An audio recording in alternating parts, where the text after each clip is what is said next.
Good morning বন্ধুরা। আজকে উঠে এখন বসে বসে এই চা খেলাম। ঠান্ডাটা ভালোই পড়েছে। এই যে ঢাকা ফাঁকা নিয়ে বসে আছে এখানে। এখন এই যে চায়ের কাপ আমার রাখা, চা খেলাম। এবার দেখি কাজের দিকে যাব, প্রচুর কাজ আছে, কিন্তু টুকটাক কাজ করে আজকে একটু দিদির বাড়ির দিকে বেরোবো। দোকানের থেকে আজকে মনে হচ্ছে ছুটি নেব মনে হচ্ছে, ওয়েদারটাও ভালো করেছে। তো দিদির বাড়ি যাব, খিচুড়ি বানাবো, তারপর দিদির বাড়ি বেরোবো। তো যেরকম যেরকম দিন কাটবে আপনাদেরকে সঙ্গে নিয়ে থাকবো, আপনারাও দেখতে থাকুন। মনে হয় ব্লগটা ভালো লাগবে আপনাদের। তো চলুন এখন ঝটপট কাজগুলো সেরে ফেলি, তাহলে দিদির বাড়ির দিকে তাড়াতাড়ি রওনা দিতে পারবো। খিচুড়িটাও আপনাদের দেখাবো কি করে বানাচ্ছি। তো আমার এখন ঘরের সব কাজকর্ম হয়ে গেল, ব্রেকফাস্টও করে নিয়েছি, খুব তাড়াতাড়ি ছিল, দোকানের দিকে গেল। তো এরপর আমি আজকে খিচুড়ি রান্না করব। খিচুড়ি রান্না করার পর দিদির বাড়ির দিকে যাব। তো চল খিচুড়িটা করে নিয়ে ঝটপট করে হালকা ফুলকা খিচুড়িটা দেখাবো। এটা একটা খুব সাধারণ একদম নর্মাল একটা মানে রেসিপি। আমরা রোজই মোটামুটি স্যাটারডে করে সবাই আজকাল বাঙালি ফ্যামিলি বা বাঙালি সবাই মোটামুটি খেয়ে থাকে। তো চলুন খিচুড়িটা বানিয়ে নিয়ে আজকে মনে হয় দিনটা আমার একটু ভালো কাটবে। তো আমার দিনটা ভালো কাটলে আপনাদেরও ভালো কাটবে, আপনারাও এন্টারটেন হবেন।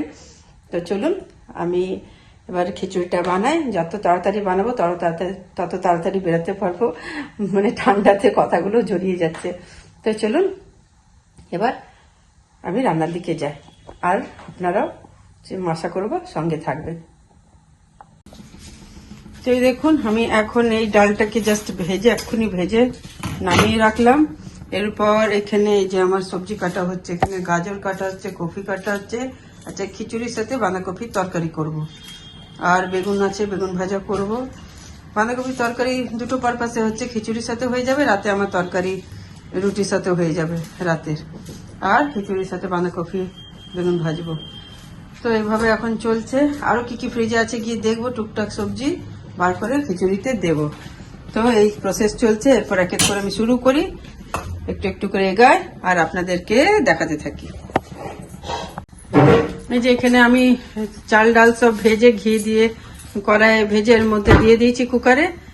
সব মশলা টসলা দিয়ে নুন দিয়েছি, জিরে গুঁড়ো দিয়েছি, এই যে এখানে আদা বাটা আদা দিয়েছি, সব দিয়ে কুকারে ওটা বসিয়ে দিয়েছি। এখানে ফুলকপিটাকে একটু হালকা বয়েল করে নেব, তারপরে ফ্রাই করে এটা যখন মোটামুটি হয়ে যাবে তারপরে ফুলকপিটাতে এমনি সেদ্ধ হয়ে যাবে। আর একটু ওর মধ্যে দিয়ে আর 5-7 মিনিট মতো ফুটিয়ে নেব খিচুড়িতে দিয়ে। তো তাহলে কারণ এখন যদি ফুলকপিগুলো সোজা ডাইরেক্ট আমি ওতে কুকারে দিয়ে দিই তো লাস্টে না ওগুলো গলে যায়, তো ফুলকপিগুলো টেস্ট আর তখন ফুলকপিগুলোকে পাওয়া যায় না। তো সেই জন্য এইভাবেই আমি ফুলকপি মিক্স করি। বাকি একটু সব ওই সময়তে, ওই গাজরটাও আমি ওই সময়তেই দেবো, এখানে যে আছে গাজরটাও তখনই দেবো। তো এইভাবে এটাকে রেডি করে নিই, তারপরে যখন হয়ে যাবে নামিয়ে আপনাদের দেখাবো। তো গোবিন্দভোগ চাল আর মুগ ডালের খিচুড়িটা হচ্ছে। খিচুড়িটা আমারও ভালো লাগে, আমার নিজের হাতেরটা, আর মোটামুটি যারা খায় তারা খুব পছন্দ করে আমার হাতের খিচুড়িটা। তো আপনাদেরকে আজকে দেখাবো আমি। এই দেখুন বন্ধুরা, এখানে কফিটা এরকম এর মধ্যে নুন হলুদ দিয়ে এটাকে ফোটালাম। তো এই হয়ে গেল কফির এখন কালার। এটা মোটামুটি সেদ্ধ হয়ে গেছে, নামিয়ে দেবো। এখানে এখন লাল চা গরম করছি, খেতে ইচ্ছা করছে, বানানো সকালে হয়েছে, লাল চা খাবো, একটু এনার্জি পাবো আর কি কাজের জন্য। এই যে বেগুন ভাজা কাটার আছে, এখন ভাজবো ফটাফট। এখন আজও দোকান যাবে একা, আমার একটুখানি ব্যাংকে কাজ আছে, ওইদিকে যাব, ওইগুলো সারবো, তারপরে হয়তো আমি বেলার দিকে দোকান যেতে পারি। এই যে এটা হলো আমার খিচুড়ি, এটা একটু আলাদা করে তুলে রাখলাম, কারণ ওকে যেটা দেবো সেটাতে আমি চিনি মিক্স করব না। আর এরপর আমি আমাদের নিজেদের জন্য বেগুন ভাজা হয়ে গেছে, এই যে এটা করেছি, এটাতে আমি একটু চিনি দিই, কারণ চিনি না দিলে না ওই আমার টেস্টটা, এইসব গোবিন্দভোগের চালের খিচুড়ি একটু মিষ্টি দিলে খেতে একদম ভোগের মতো লাগে। এই যে সব গাজর পড়েছে, ফুলকপি পড়েছে, এখানে হয়ে গেল আমার খিচুড়ি। তারপরে এবার ওই দিকের খিচুড়িটা দেখাই, চলুন আপনাদেরকে। এই যে হয়ে গেল এটা, এই দেখুন এই খিচুড়িটা কেমন হয়েছে। যে এখানে সব দিয়ে রেখেছি, এই যে ফুলকপি আছে, সব আছে, এই যে এই হলো আমার এখানকার খিচুড়ি। খেতে এটা দারুণ লাগবে। আমি আসলে খিচুড়ি খুব ভালোবাসি। এখন আমার প্রচুর কাজ, এখানে বাঁধাকপি কাঁচা রাখা আছে, এই যে ফুলকপি সেদ্ধ করে রেখেছি। ওহ কি কি যে করবো কে জানে। এই যে ও কালকে আসবে না বলে আমি লাউ কাটিয়ে নিলাম এখানে, কারণ ফাটাফাট করতে হবে। তো বেগুন ভাজাটা কোথায় গেল? এই যে এখানে আমার বেগুন ভাজা হয়ে গেছে। এই যে বেগুন ভাজা গরম গরম এসে এবার ও খেতে বসছে, ওকে খাবারটা দিয়ে দিই, তারপরে দেখুন ওকে জিজ্ঞেস করি কেমন হয়েছে টেস্ট। এই যে এখানে ওকে ঘি দেওয়া হয়েছে। এই খিচুড়িটা আমি ঘি দিয়েই বানিয়েছি, তবু একটু ওপর থেকে কাঁচা ঘি নিলে ভালো লাগে।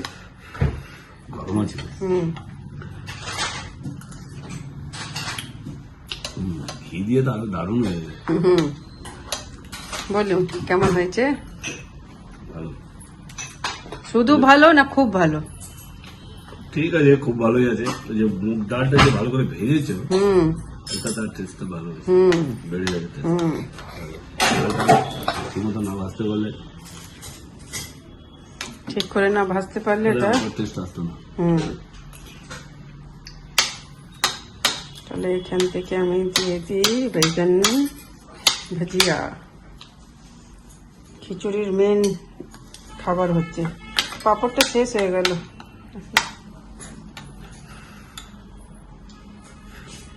আরো বেগুন ভাজা লাগলে বলবে। ও আবার একসাথে বেশি বেশি কোনো জিনিস দেওয়া পছন্দ করে না। ঠিক আছে, তো তার মানে মনের মতো হয়েছে খিচুড়ি? খিচুড়ি হয়ে গেল। এবার আমরা নিজেদেরটা খেয়ে পরে বলবো।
এই যে এখন দিদির ঘরে আমরা এসেছি, অনেকক্ষণ আড্ডা ফাড্ডা মারা হলো, এরপর বেরাচ্ছি।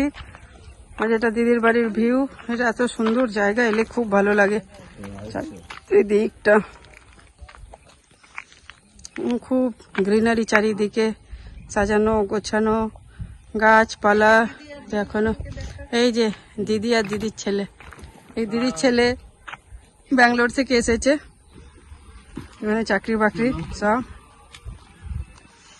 জায়গাটা এলে মন ভরে যায়। শহরের থেকে একটুখানি দূরে, তবু এখন কমিউনিকেশন হয়ে যাওয়াতে আর দূর লাগে না, কিন্তু ঢুকে যাওয়ার পর খুব ভালো লাগে পুরো জায়গাটা, দারুণ। এই যে আমরা এবার এখান থেকে রওনা দেবো। এই যে আমরা যে এখন দিদির বাড়ি গেছিলাম, আমি ওইখান থেকে না এই ডালটা নিয়ে এলাম। এখন আমরা ঢুকলাম জাস্ট বাড়িতে। এই যে ডালটা এনে এই যে এখন আমি এটাকে লাগাবো। তো এটা লাগাবার নিয়ম, প্রথম কথা না ডাল এমনি লাগাতে, একটা জিনিস দেখিয়ে দিই। এই যে এরকম একটা ভি শেপের জয়েন্ট থেকে নিতে হয়, ঠিক আছে? এই জয়েন্ট থেকে নিয়ে এরকম করে একটু কাটলে পরে তো এটা বেরিয়েই যায় শীষটা। তারপরে যদি একটু এরকম করে ছিলে নেওয়া হয় তো মোটামুটি গাছ বেঁচে যাওয়ার 90% চান্স থাকে। সহজে গাছ মরে না যদি একটু ঠিকঠাক করে রোদ জল পেয়ে যায়। তো 90% কি 95% গাছ বেঁচে যায়। তো এখন এই গাছটা লাগাবো, চলো।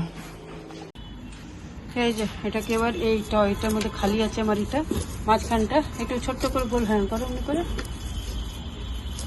দেখ কতটা, আর একটু নেপে নাও, দেখো তো এটা ঢুকছে পুরো জয়েন্টে ঢুকে যেতে হবে। হ্যাঁ জয়েন্টটাকে পুরো নিচে যাবে জয়েন্টটা। দেখি না, আরেকটু করো। ঠিক আছে, এবার মাটিটা ওর মধ্যে দিয়ে রাখছে। ওই সাইডটা খুঁড়ে না, ওই দিকটা হ্যাঁ, ওটা ভালো করে খুঁড়ো, একটু মাটি খুঁড়ে দিলে পরে না, হ্যাঁ গাছ থেকে অক্সিজেন যায় সেই মধ্যে মাটির ভেতরে।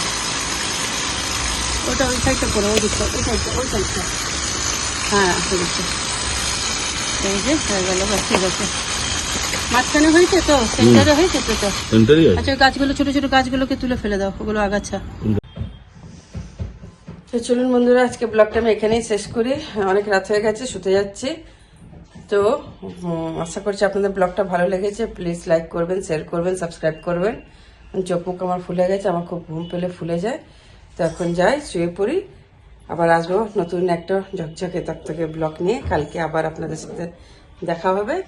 তো আজকে এখানেই শেষ করলাম। ব্লগটা মনে হয় ভালো লাগে, দেখি গাছটা বাঁচে কিনা। গাছটা আশা করছি বেঁচে যাওয়া উচিত। যেমন যেমন একটু একটু করে বড় হবে আপনাদেরকে শেয়ার করব, দেখাবো। তো আমারও এখন যতক্ষণ না গাছটা একটুখানি বড় হবে, ঠিকঠাক হবে, তো আমার একটুখানি মনটা ধুকধুক করছে যে কিরকম হবে। তো এখন চলুন তাহলে আজকে এখানেই শেষ করা যাক। আগামী দিনে একটা নতুন ব্লগ নিয়ে আবার আপনাদের সাথে দেখা হবে। তো সাবস্ক্রাইব করবেন, লাইক করবেন, শেয়ার করবেন। Tata, bye bye, good night, take care.